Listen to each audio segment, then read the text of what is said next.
Chat et sorcière numéro 4. Le blizzard des Tupilaques.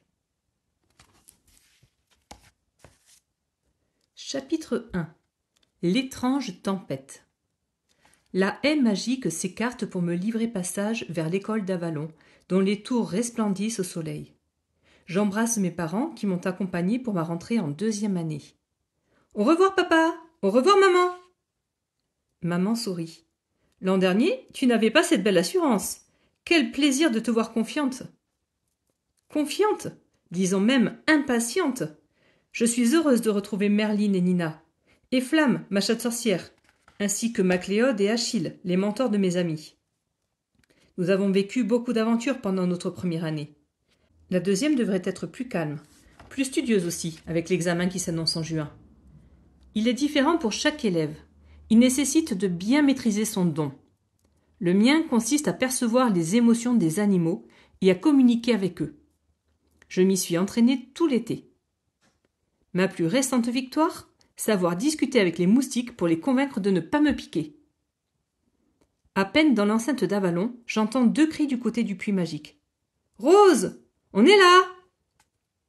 Nina et Merline me font signe au bord de la margelle. Je me jette dans leurs bras et nous voici soudain transformés en moulins à paroles. Au cours des 2 heures qui suivent, nous reprenons possession de notre chambre. Flamme, Achille et Macléode nous y attendent, calmes et dignes, comme il convient à des chats sorciers de se comporter, mais aussi très heureux, cela se voit à l'éclat de leurs yeux. Après que madame Redingote, la directrice, a prononcé son discours de bienvenue, nous nous offrons une promenade dans le parc puisque nous avons quartier libre jusqu'au dîner. Il fait encore une chaleur estivale. Macléode et Merline en profitent pour se servir de leurs dons. Ils savent respirer sous l'eau et plongent dans la rivière au milieu des ondines qu'ils sont les seuls à discerner. Achille arpente l'allée d'un pas tranquille, comme s'il allait à tout moment piquer un somme.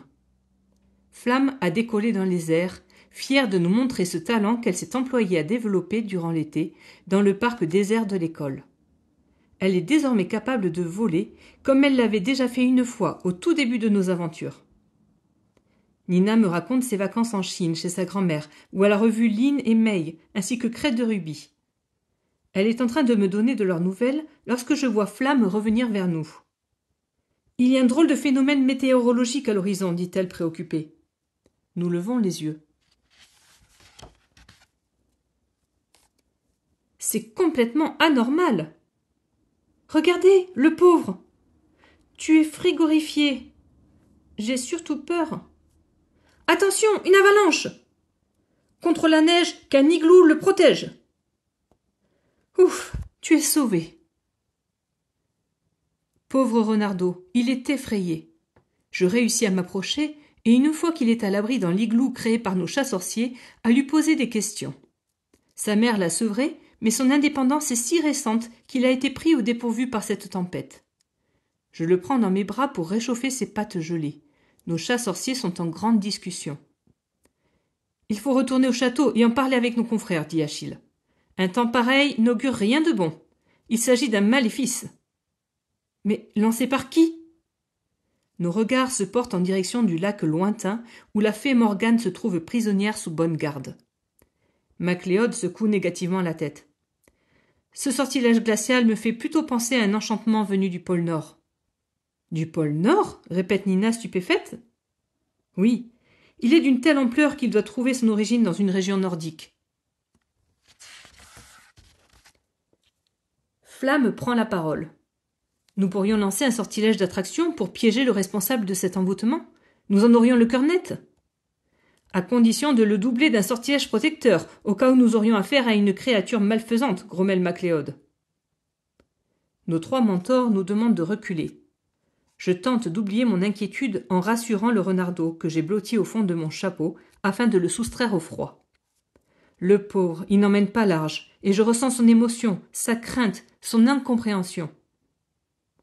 Les chats sorciers se mettent à fredonner une incantation, et je sens des ondes naître autour de moi. Les branches des arbres sifflent et ploient dans notre direction. Les oiseaux convergent au-dessus de notre clairière, comme poussés par un vent irrésistible. « Des courants d'air aspirants !» s'exclame Nina. Le vent balaie la clairière, toujours plus glacial et puissant.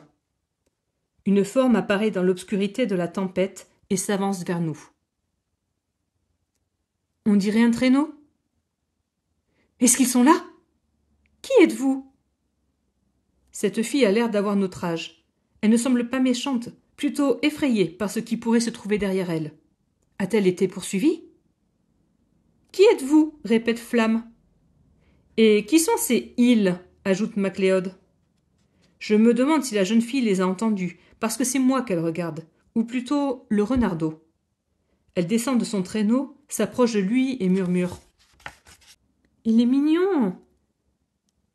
L'admiration doit être réciproque. Le petit animal jaillit de mon chapeau pour se réfugier dans les bras de l'arrivante. Je suis un peu jalouse. Il m'adresse un regard compréhensif et, grâce à mon don, je déchiffre ses paroles. Merci de m'avoir échauffé. Mais je sens que cette fille a besoin d'aide. Comme cela m'intrigue. Je regarde avec d'autant plus de curiosité l'inconnu qui se tourne vers les chats-sorciers et leur déclare.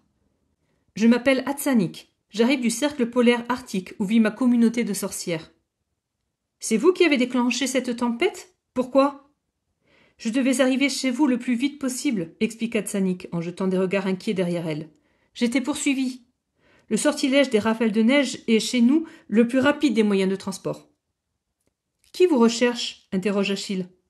Des Tupilaques. Nina, Merlin et moi écarquillons les yeux.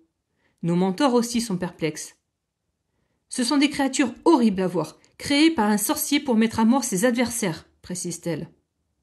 Je frissonne à ces mots, et pas à cause du froid. Mes amis aussi. Mais pourquoi? Insiste le mentor de Merlin. Qui vous en veut au point d'envoyer ces bêtes machiavéliques à vos trousses? Je l'ignore, répond Hatsanik. Et les sorcières de mon village aussi. La plus âgée a lu dans sa stalactite magique que je devais venir d'urgence à l'école d'Avalon pour essayer d'y découvrir mon don. Votre école est la meilleure pour aider les jeunes sorcières à révéler leur pouvoir. Elle m'a dit que cette découverte pourrait me sauver. Vos consoeurs ne sont donc pas inquiètes pour elles-mêmes? Demande Flamme gravement. C'est vous seul qui êtes en danger? Il semble que oui. Les Tupilaques sont lancés après moi, pour une raison qui m'échappe, murmura Hatsanik. Je remarque qu'au fil de cette discussion, le beau temps est revenu, faisant fondre la neige en 1000 ruisselets qui rejoignent la rivière. Plus de vent, plus d'igloo, plus un flocon sur les arbres. Le traîneau d'Hatsanik a disparu aussi. Nos chats sorciers nous font reprendre le chemin du château à vive allure. Il faut que nous ayons le temps de voir Madame Redingote avant le dîner, dit MacLeod, pour qu'elle inscrive Hatsanik sur les listes et qu'elle lui attribue un mentor, indispensable à sa scolarité. Sans compter qu'il nous faut dresser des protections contre les Tupilaques, opine Flamme. À notre arrivée dans la cour, des grappes d'élèves dévisagent Hatsanik avec curiosité. Nous coupons court aux questions. C'est une nouvelle élève, lance Flamme. Achille se retourne au moment de franchir la porte de la bâtisse. Monsieur Starling, notre charmant poney ailé, est en train de lire au soleil sur le perron. Achille lui demande « Vous avez eu de la neige ici ?»« Pardon ?» s'étonne le bibliothécaire, persuadé d'avoir mal entendu. « C'est bien ce que je pensais, nous chuchote Achille en souriant. Ce phénomène était très local. Il s'agit d'un sortilège admirable. J'aimerais vraiment apprendre à le réaliser. » Pour connaître la suite de cette histoire, lis vite le livre Chats et sorcières, tome 4, Le blizzard des Tupilaques.